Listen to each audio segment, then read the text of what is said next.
အားလုံးပဲမင်္ဂလာပါကျွန်တော်နဲ့အတူဖျားသခင်လုံးကပတ်တော်နဲ့ခွန်အားယူကြရအောင်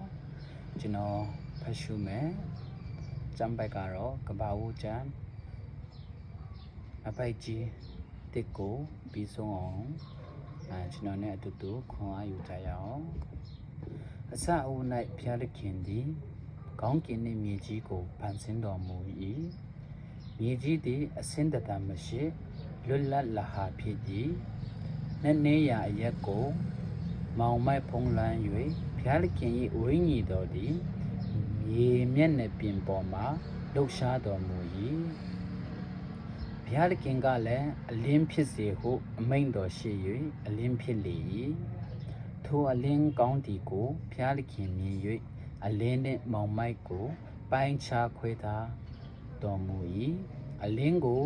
နေဟုသောအမည်ဖြစ်၎င်းမောင်မိုက်ကိုညှိဟုသောအမည်ဖြစ်၎င်းခေါ်ဝေါ်သမုတ်တော်မူ၍ညဦးနှင့်နနတ်သည်ပထမနေ့ရက်ဖြစ်လေ၏တဖန်ဘုရားသခင်ကရေအလေ၌မိုးမျက်နှာကျက်ဖြစ်စေရေနှင့်ရေချင်းချာနာစေဟုအမိန့်တော်ရှိသဖြင့်မိုးမျက်နှာကျက်ကိုဘုရားသခင်ဖန်ဆင်းတော်မူ၍မိုးမျက်နှာကျက်အောက်၌ရှိသောရေနှင့်မိုးမျက်နှာကျက်အပေါ်၌ရှိသောရေကိုပိုင်းခြားတော်မူသည့်အတိုင်းဖြစ်လေ၏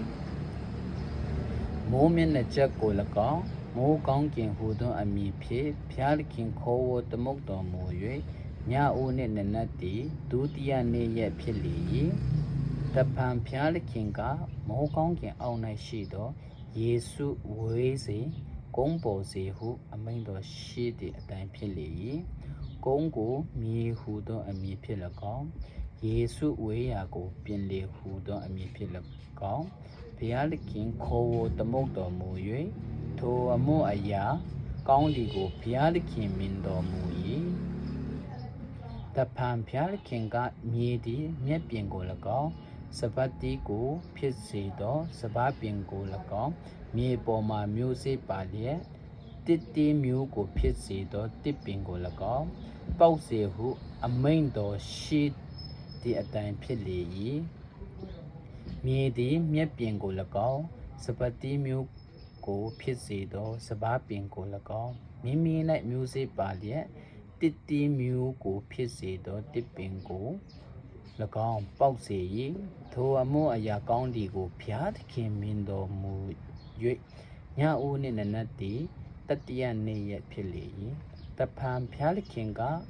နေ့နေ့ညက်ကိုပိုင်းခြားစေခြင်းကမိုးကောင်းကင်မျက်နှာကျက်၌အလင်းအိမ်တည်စေနမိတ်လက္ခဏာချင်းချက်သောအချိန်နေ့ရက်အပိုင်းအခြားနေ့အပိုင်းအခြားပို့ဖြစ်စေမိုးကောင်းကင်မျက်နှာကျက်၌တည်၍မြေကြီးလင်းစေရာအလင်းအိမ်ဖြစ်စေဟုအမိန့်တော်ရှိသည့်အတိုင်းဖြစ်လေ၏ထို့ဘုရားသခင်သည်အလင်းအိမ်ကြီးနှင့်နှလုံးတည်ဟုသောနေ့ကိုအုပ်ဆိုးရသောအကြီးတစ်လုံးညစ်ကိုအုပ်ဆိုးရသောအငယ်တစ်လုံးနှင့်တကွခြေများတို့ကိုဖန်ဆင်းတော်မူပြီးလျှင်မြေကြီး၌လင်းစေခြင်းငှာ၎င်းနေ့နေ့ညက်ကိုအုပ်ဆိုး၍အလင်းနှင့်မောင်မိုက်ကိုပိုင်းခြားစေခြင်းငှာ၎င်းမိုးကောင်းကင်မျက်နှာကျက်၌ဘုရားသခင်ထားတော်မူ၏ထိုအမှုအရာကောင်းသည်ကိုဘုရားသခင်မြင်တော်မူ၍ညဦးနှင့်နနတ်သည်စတုထနေ့ဖြစ်လေ၏တဖန်ဘုရားသခင်ကအသက်ရှင်၍လှူရှားတတ်သောတိရစ္ဆာန်တို့ကိုရေသည်များပြားစွာမွေးဖွားစေငှက်တို့လည်းမြေပေါ်မိုးကောင်းကင်မျက်နှာကျက်ပြင်ဝေပြန်စေဟုအမိန့်တော်ရှိ၏ထိုတို့တွင်ရေသည်တိရစ္ဆာန်အမျိုးအလိုက်များပြားစွာမွေးဖွား၍ငါးကြီးအဆရှိသောအသက်ရှင်၍လှူရှားတတ်သောတိရစ္ဆာန်အပေါင်းတို့ကို၎င်းပြန်တတ်သောငှက်မျိုးအပေါင်းတို့ကို၎င်းဘုရားသခင်ဖန်ဆင်း၍ထိုအမှုအရာကောင်းသည်ကိုမြင်တော်မူ၏ဘုရားသခင်ကလည်းများပြားစွာမွေးဖွားကြလောပင်လယ်ရေများကိုပြည့်စေကြလောငှက်တို့လည်းမြေပေါ်၌များပြားစေတည်းဟု ထိုတရိษံတို့ကိုကောင်းကြီးပေးတော်မူ၍ညအိုးနှင့်နနက်သည်ပင်စမနှင့်ဖြစ်လေ၏တဖန်ဖျားသခင်ကမြေသည်အသက်ရှင်သောတတဝါမျိုးတည်းဟူသောတာရင်တို့ကို၎င်းတွားတတ်သောတရိษံတို့ကို၎င်းတာယေမျိုးတို့ကို၎င်းမွေးပွားစေဟုအမိန့်တော်ရှိသည့်အတိုင်းဖြစ်လေ၏ထိုတို့ဖျားသခင်သည်တာယေမျိုးတာယေမျိုးမြေပေါ်မှတွားတတ်သောတရိษံမျိုးအပေါင်းတို့ကိုဖန်ဆင်း၍ထိုအမှုအရာကောင်းသည်ကိုမြင်တော်မူ၏တဖန်ဖျားသခင်ကငါတို့ပုံတံနှင့်တညီ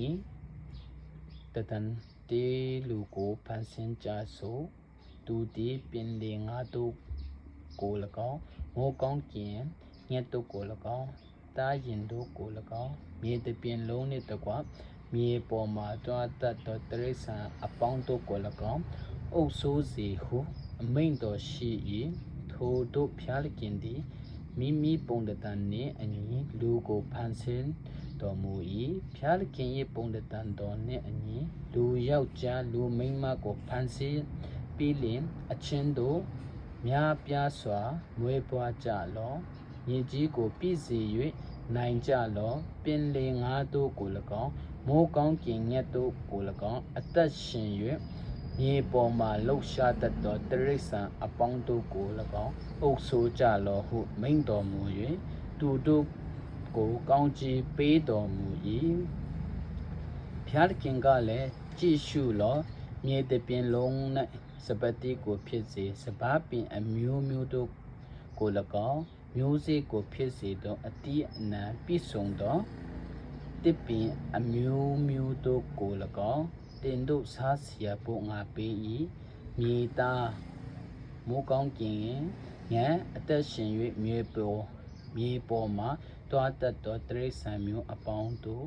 စားเสียဖို့မြက်ပင်အမျိုးမျိုးတို့ကိုငါပေးမည်ဟုမိန့်တော်မူသည့်အတိုင်းဖြစ်လေ၏ဖျားသခင်သည်မိမိဖန်ဆင်းသမျှသောအရာတို့ကိုကြည့်ရှုလျင်အလွန်ကောင်းသည်ကိုမြင်တော်မူ၍ညအိုနှင့်နနက်သည်စတ္ထမနေ့ရက်ဖြစ်လေ၏ကျမ်းနာတော်ရောက်ရှိစေတိုင်းကိုဘုရားရှင်ကောင်းချီးပေးပါစေ